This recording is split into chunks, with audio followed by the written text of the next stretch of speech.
Merci beaucoup, Monsieur Rush, pour cette présentation.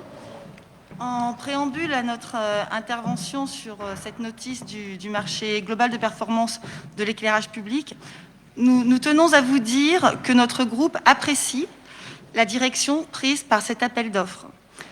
Lors de votre dernier mandat, Monsieur le maire, chaque année, à l'occasion du bilan de vos actions de développement durable, l'élu écologiste vous a incité à investir pour le remplacement de l'éclairage public. C'est désormais chose faite, donc merci. Il était en effet très largement temps d'agir. Merci. Mais pourquoi, comme nous vous l'avons suggéré dans nos commentaires du rapport d'orientation budgétaire, pourquoi ne pas souscrire d'emprunt pour accélérer la mise en place de ce contrat que vous avez choisi d'étaler sur 10 ans? L'emprunt aurait permis de générer des économies sur la facture énergétique, des économies supérieures aux intérêts d'emprunt. Cela aurait permis de répondre à l'urgence climatique que j'ai évoquée tout à l'heure et aussi de protéger la biodiversité. L'excès de lumière constitue en effet non seulement un énorme gaspillage d'énergie, mais il a aussi de lourdes conséquences sur la biodiversité. Il désoriente les insectes, les oiseaux, les chauves-souris. Il perturbe leur reproduction. Il cause la mort de nombre d'entre eux. Il perturbe aussi le développement des végétaux. Le bourgeonnement précoce des arbres, éclairés par les lampadaires. Absence de chute de feuilles. Une étude récente montre qu'en à peine 10 ans, la masse d'arthropodes, c'est les insectes et toutes les autres petites bêtes, s'est effondrée de 70% dans les prairies allemandes situées en zone protégée. Donc aucune raison ne permet d'envisager qu'elle ait moins diminué dans notre région. Vous le voyez, chaque année compte. Chaque année compte, je le disais déjà tout à l'heure, et une mise en place raccourcie était donc indispensable. Un détail, en parlant de petites bêtes, juste un mot sur les chauves-souris, dont la population est en chute libre. Elles sont pourtant totalement indispensables à l'équilibre de notre écosystème. Et à la lecture de la notice, je comprends que des LED à température adaptée seront installés en bord de Marne. Pouvez-vous juste nous préciser si ce sont des LED dont la longueur d'onde ne gêne pas les chauves-souris? C'est important. Merci donc de mettre enfin en place ce contrat de performance énergétique. Mais vraiment, nous aurions apprécié que dans la conduite de l'appel d'offres, la note concernant l'impact développement durable ne soit pas limitée à la portion congrue. Un point sur les 100 points de l'appel d'offres. C'est juste symbolique. L'écart entre la rédaction technique de l'appel d'offres et la communication que vous commencez à en faire dans la notice du conseil municipal est juste impressionnant. Soudain, cet impact, qui était en dernier dans l'appel d'offres, se retrouve propulsé à la 2e position, juste après la baisse des consommations. L'exercice de communication est plutôt habile. Merci. M. Fernandez ?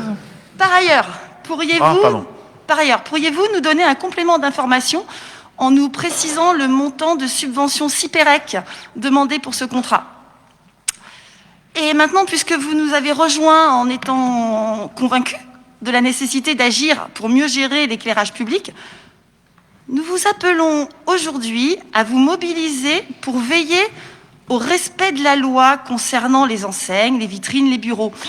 La loi existe depuis 2013. Depuis 2013, il ne devrait plus y avoir aucune vitrine éclairée à partir de 1h du matin. Depuis 2018, ce devrait être aussi le cas de toutes les enseignes lumineuses. Malheureusement, aujourd'hui, en février 2021, il y a toujours des magasins qui n'appliquent pas la loi. Heureusement, c'est une minorité.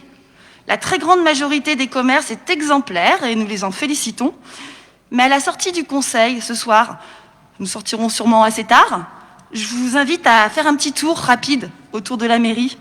Vous verrez des agences immobilières qui multiplient les écrans lumineux dans leurs vitrines, des enseignes de banque juste éblouissantes. Une grande supérette rue Barat-Cholet qui affiche d'immenses lettres lumineuses rouges et qui éclaire encore ses rayons. Ces commerces ignorent la loi sur l'éclairage privé, Mais pourtant, ils doivent quand même être bien au courant qu'en ce moment, c'est le couvre-feu. Il n'y a pas grand monde dans les rues pour lécher les vitrines. Monsieur le maire, vous êtes responsable de la bonne application de la réglementation. Aussi, à l'occasion de cette délibération, nous vous invitons à nous indiquer quel suivi de l'extinction lumineuse des commerces et des bureaux vous avez mis en place, quelles démarches pédagogiques vous avez effectuées sur la dernière année, combien d'infractions vous avez relevées. Pour finir, nous vous remercions sincèrement d'avoir inscrit Saint-Maur à l'opération le jour de la nuit. Mais nous regrettons que la participation de Saint-Maur soit juste symbolique avec l'extinction de seulement 3-4 rues, quelques bâtiments. Nous vous invitons vraiment à vous engager plus avant, en sensibilisant ce jour-là la population de Saint-Maur, par exemple avec des animations comme l'observation du ciel, un inventaire de chauves-souris, l'écoute nocturne sur un périmètre interdit à la circulation. Enfin, il y aurait plein de choses à faire. Et puis en testant ce jour-là, une expérimentation à l'échelle des enjeux, une extinction de la ville, et non seulement de 3 rues et 4 bâtiments. Je finirai en soulignant que la pollution lumineuse est un problème de biodiversité et de santé humaine, non seulement au cœur de la nuit, mais aussi et surtout au crépuscule et à l'aurore. Pour sortir du simple exercice de communication, il faut donc être ambitieux et nous vous appelons à être précurseurs et à engager avec pédagogie la ville vers une extinction plus large que la plage 1h-7h définie au Grenelle. Le Grenelle, c'était il y a 15 ans déjà. Je vous remercie. Merci, monsieur